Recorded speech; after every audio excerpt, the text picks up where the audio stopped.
habilidade que nos visitam, né. Sim, bastante. Na realidade, é um conceito bem interessante. Eu fiz uma pós o ano passado em neurociência e comportamento, e aí uma das disciplinas da pós era neurociência e espiritualidade.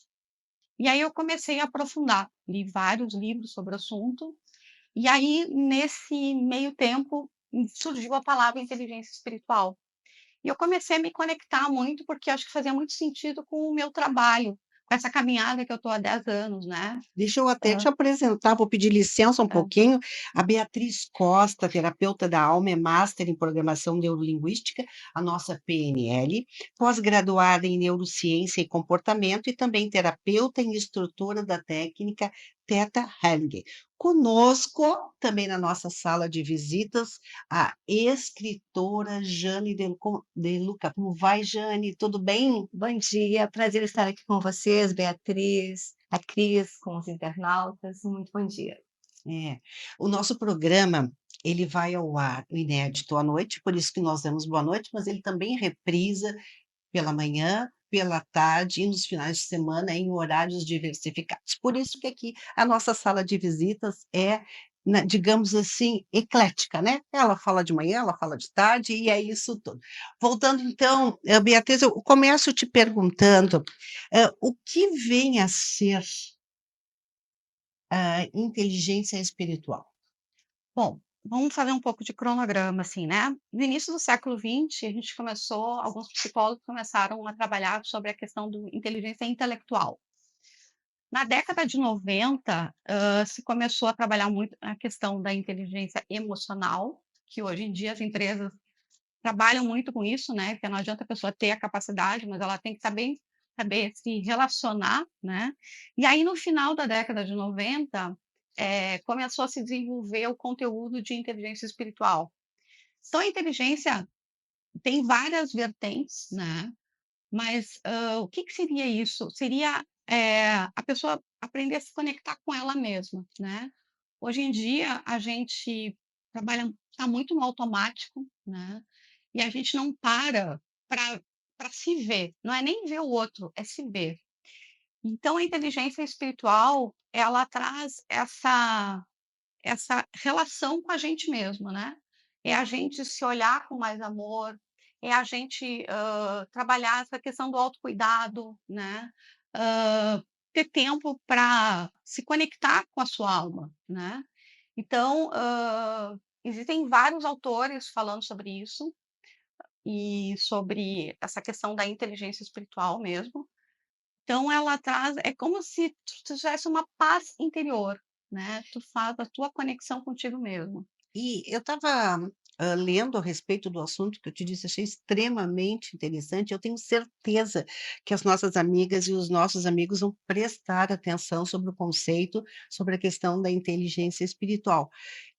Beatriz, eu te pergunto, a experiência espiritual, ela é capaz de ressignificar, tantas dores, tantas intranquilidades e sofrimentos que a gente vem, né, Jane, acompanhando e vivendo e compartilhando não só nas nossas famílias, como nas comunidades em que vivemos? Sim, porque na realidade, primeiro, que a inteligência espiritual não tem nenhum vínculo com nenhuma religião, né. E eu sempre falo assim, no momento que eu começo a olhar para mim com mais amor, eu começo a olhar comigo com mais carinho, né, o que que acontece? Existe uma ressonância, né, então, eu estando bem, os meus relacionamentos também vão estar melhor, né, a gente percebe isso, e consequentemente, o planeta também melhora, né. Eu acho que, ultimamente urge muito essa necessidade, assim, né, da compaixão, do amor, né, o amor pelo outro, né, o cuidado pelo outro. Só que isso, eu não consigo olhar para o outro se eu não olhar para mim, né. A gente tem que ser um pouquinho egoísta? Não, acho que não. Acho que não, acho que até não é eu não vejo essa coisa, a questão de ser egoísta, de olhar para si, né. Jesus já dizia, né: "Ame ao próximo como a ti mesmo". Mas quando a gente eu acho que eu particularmente Sim, acho a questão do egoísmo, a gente fala do egoísmo como uma palavra ruim, sim, mas eu acho que é importante que a gente como tu mesmo dissesse, a gente, se coloque entre as Sim, prioridades, né, sim. é nesse sentido, Sim, assim, se a gente não tá se essa mesa aqui tem 4 pés e um deles não está firme, a mesa toda balança. sim. E a gente não tem esse conceito, né, É, Beatriz, a é. gente não tem esse hábito, aliás. Não. E é uma questão de autoconsciência também, né, esse olhar, o que que para mim é importante, né, porque no momento em que eu tô de bem comigo mesmo, né, eh, eu consigo olhar para o outro com mais carinho, né, eu consigo olhar para o outro com mais amor. Uhum. E eu consigo olhar para mim também com mais amor, né. Eu sempre mexo com os meus clientes que quando a gente tá no avião e a aeromoça falando: "As máscaras vão cair, primeiro coloca em você para depois colocar no outro", né. Exato. Por que isso? Porque eu tenho que estar inteira, né, e para poder auxiliar o outro também. Então a inteligência espiritual, ela traz muito essa conexão, assim, né, a pessoa aprender a se escutar, né, porque hoje em dia a gente é muito volume, muito som, né, muita Muito informação, barulho. muito barulho, né, e a gente acaba não aprendendo a se escutar, a se ouvir. E como é que a gente pode ingressar nessa vibração, nessa busca de conexão? Primeiro, parar alguns minutos por dia, né, para se escutar, acho que é importante. Tipo, acordei hoje, o que que eu quero para mim hoje? Qual é o meu objetivo hoje? Então, fazer um autoplanejamento, né. "Ah, eu preciso estar bem comigo mesmo, né, então eu quero que as coisas fluam de uma forma diferente". Às vezes fazer uma meditação, fazer uma contemplação, às vezes a gente para no dia a dia, mas não consegue ver, às vezes, beleza da natureza, né, ouvir coisas mais agradáveis. Por exemplo, o exercício que eu faço, né, muito,